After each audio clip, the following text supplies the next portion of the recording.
Hey everyone, in today's video, I'm going to show you how the absolute top 1% of B2B SaaS businesses fill their top of funnel and generate sales appointments that actually generate revenue. Now, the reason why I can talk about this is over the last few years, I've led my company, levergrowth.io, to help myself and my clients book over 1,000 qualified sales appointments using outbound systems, automated systems.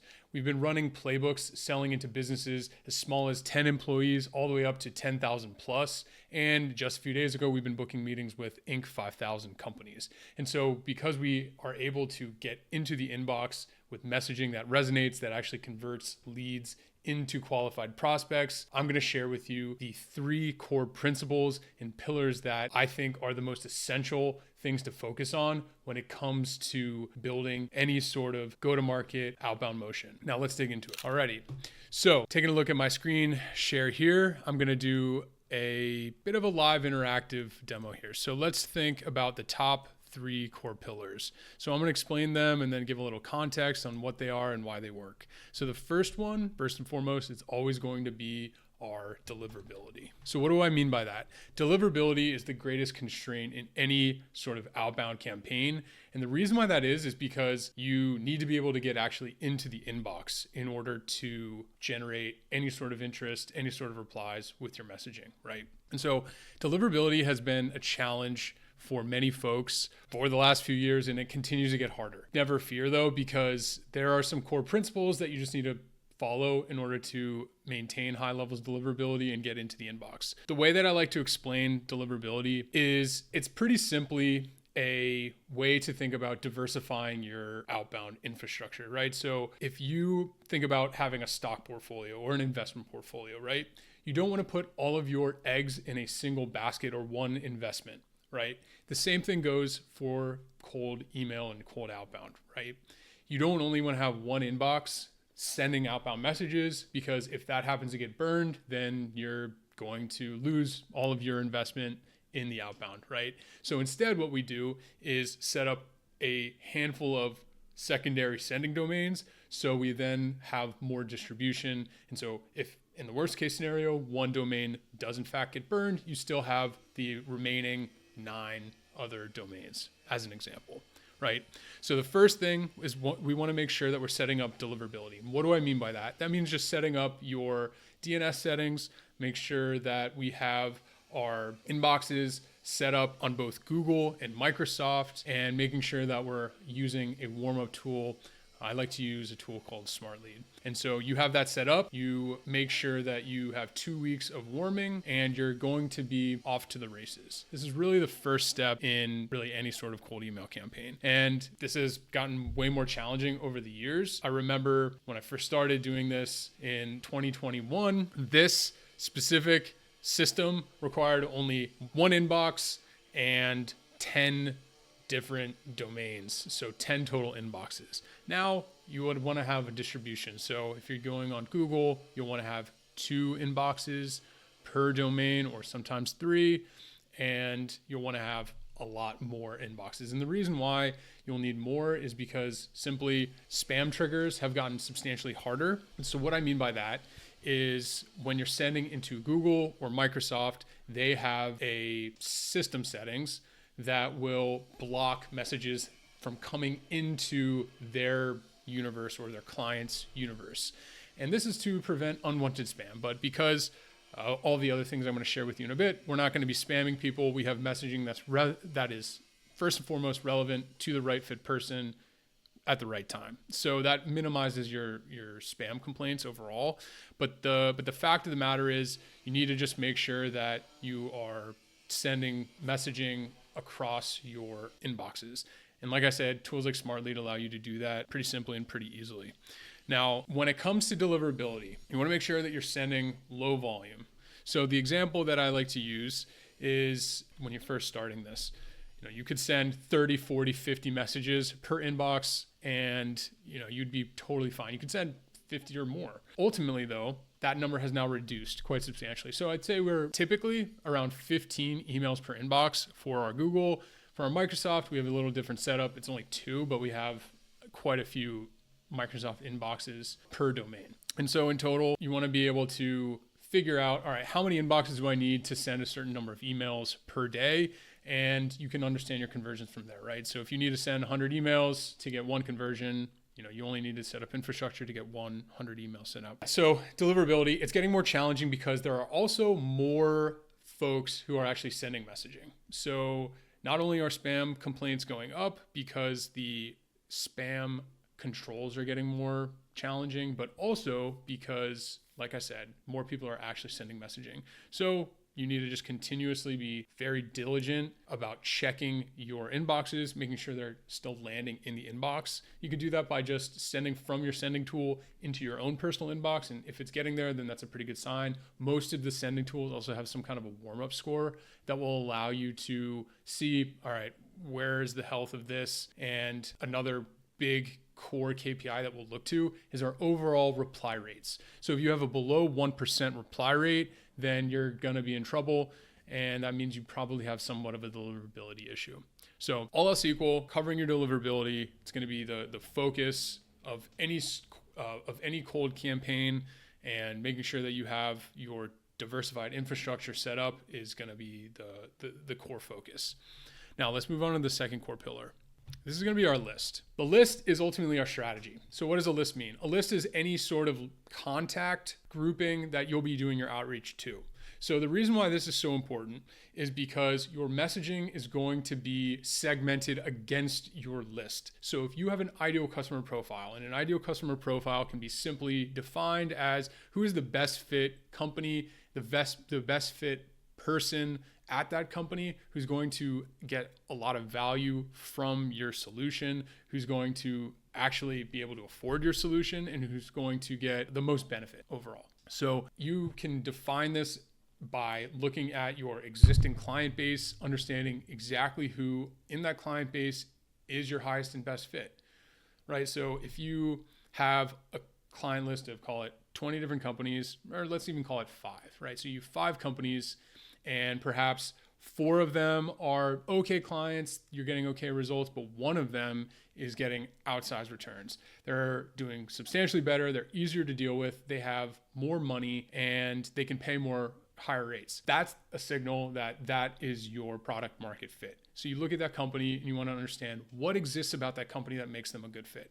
So you can look at basic filters like, the company size, the location, what industry they're in, what sort of technology that they're using. Those are some pretty basic qualifications that if you're using any sort of data source like Apollo, even if you're using Clay or any of the other enrichment tools, you're going to be able to have that data pretty easily available. The thing about that sort of tactic is, while it's great and it's great for an outbound volume approach, everybody else has access to that data. So, if you have a great ICP, you're going to want to just continue to prospect against that ICP, test your messaging, understand exactly what's working and what's resonating. And so really, like, that is a living, breathing list over time. And so it's really important to think about your list, because obviously if you're targeting the wrong people, then even if they do end up replying and taking a meeting with you, you're going to be wasting your time. So you really want to spend a lot of time up front qualifying that list and making sure that it's super, super tight. So the way that I do that is using a tool called clay.com. And I have a lot of tutorials that explain how I do that more tactically. But the example there is, right, if you have a list of 10,000 prospects and perhaps 40% of those are middle quality, some bad quality prospects, you can send your campaign out to that list. What's going to happen then, and what I've seen happen with my clients, is because so many of those leads in the list are not good fits, you're going to have a negative impact on your overall email engagement. And so if less people are replying positively, less people are replying overall, and more people are marking you as spam, then what's that going to do? That's going to lower your overall deliverability, which is going to kill your campaigns at the end of the day. So, you might think basic sales math, more inputs or more leads means more meetings. That is true given you have really good targeting. So like I said, you use a tool like Clay to make sure that you're filtering out all that bad fit and only reaching out to those top best fit clients. And so for an example, one of my clients, like I said, they had like 10,000 leads and we cut it back 4,000 leads. They had 6,000 valid, really high quality fit leads in that pipeline or in that lead list. And so when they started working with us, they were getting, 1 or 2 qualified leads per month. And after working with us, by tightening up that list, really owning the deliverability, we also worked on their offers, which I'll share in a second. But this particular client went from, 1 or 2 leads per month to 10 plus leads per month and 5 and 6 super high quality sales appointments with what they would consider whale type businesses. So as you can see, the quality of your list is insanely important.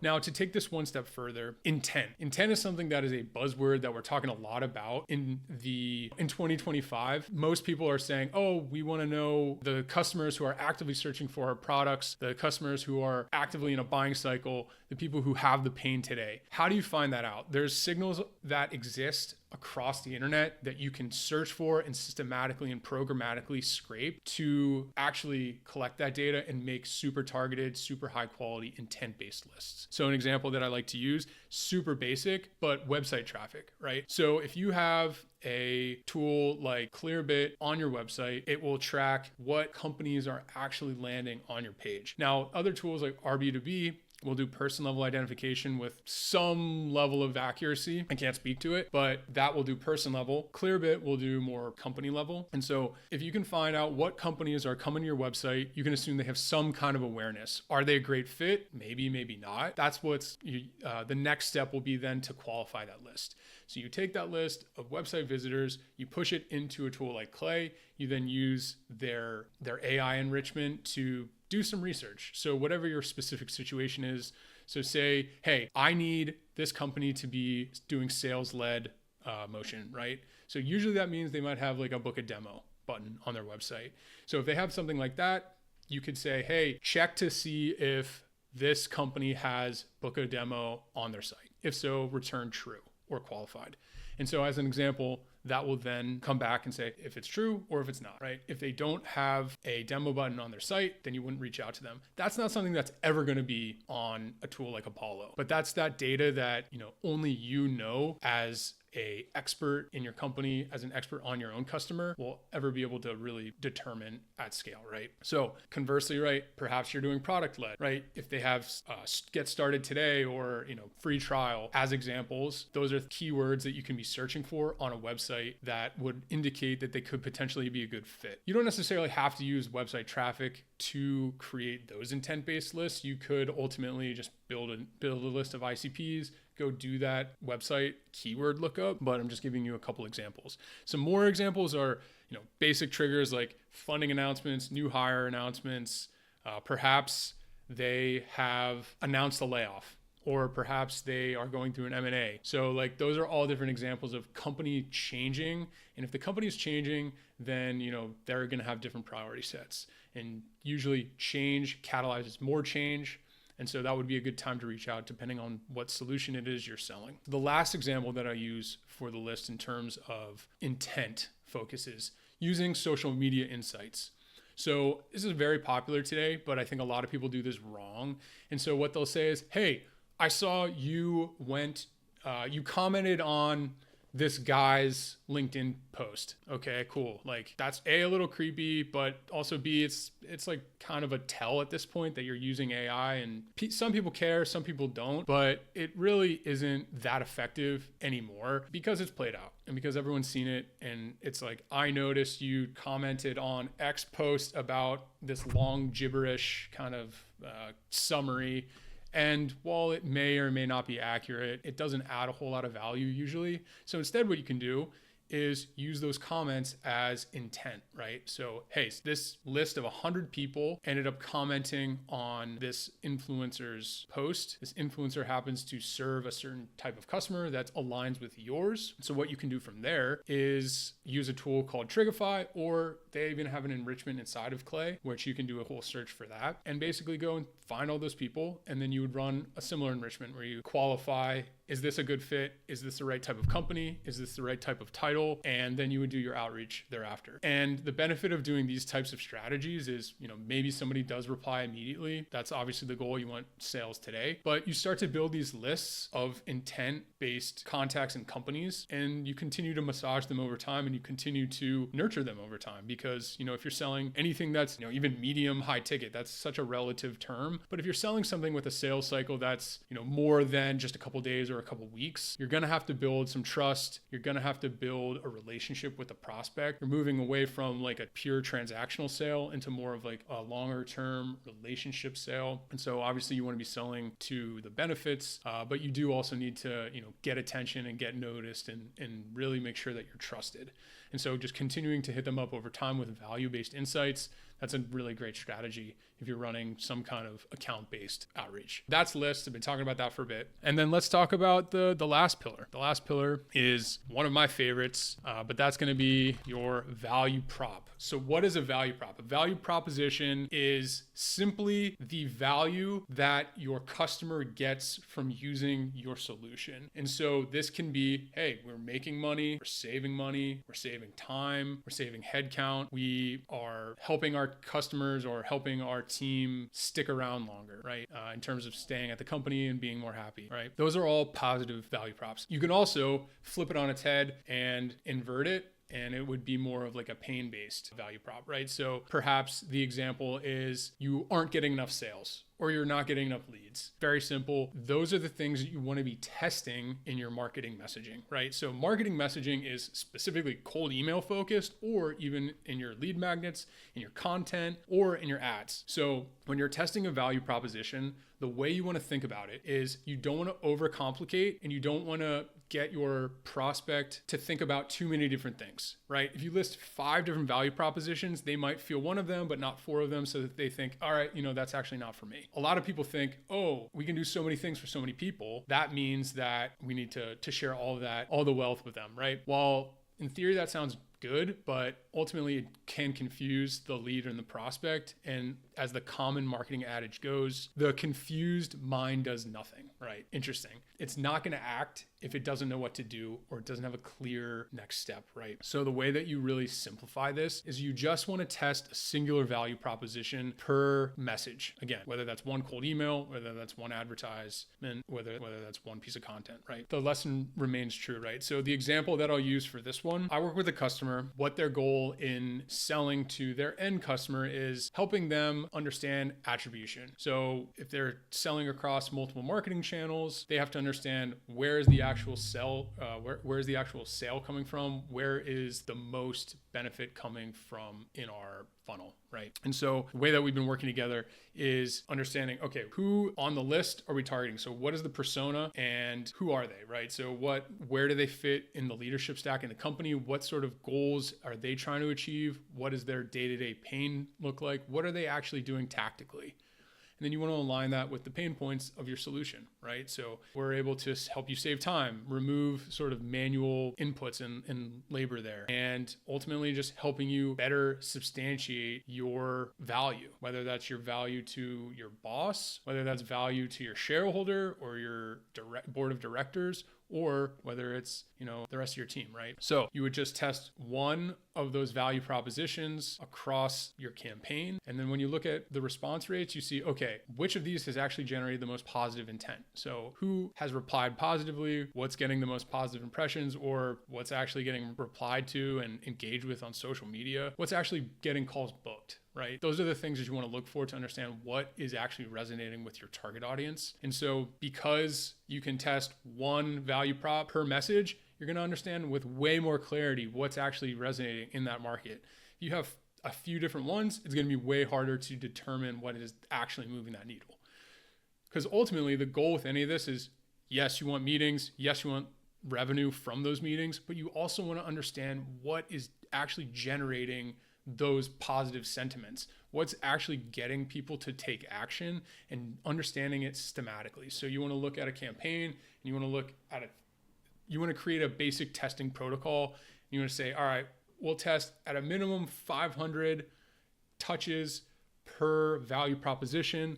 We'll start to take a look at it after we've gone through that first 500 per value prop. Whatever is done well, we'll continue to test against that. If it hasn't done well, we'll get rid of it, and you'll continue to rinse and repeat and basically just do that in perpetuity. So that's really the core of the value proposition. So high level, this is definitely a key thing that you can talk about. I can talk about this forever, and I love talking about it. It's super fun. The fact is, though, deliverability always gets more challenging. You got to be constantly monitoring it. And with best practices, you still can get in the inbox and you still can get good results. With the list, you got to make sure that you're making sure you're only reaching out to incredibly high quality fit leads. Start by creating your ideal customer. Start by doing some outbound prospecting to that broad total addressable market, and then start layering in some intent campaigns. And then when it comes to actual messaging, break out your value propositions, invert your value propositions, write messaging with those value propositions, and test to see what's resonating most with the audience that actually converts into results, whether that you're looking for just a lead, whether you're looking for a booking, or you're looking for an actual close. So that's it for this video. Hope you like this style, a little more engaging, just trying to switch it up a bit. See if you guys liked it. Let me know in the comments below. Otherwise, if you want some help actually developing these pillars for your business, I encourage you to book a call in the link below. We'll hop on and we can see if it's a good fit. Otherwise, I will see you guys in the next video. Talk to you then. Peace.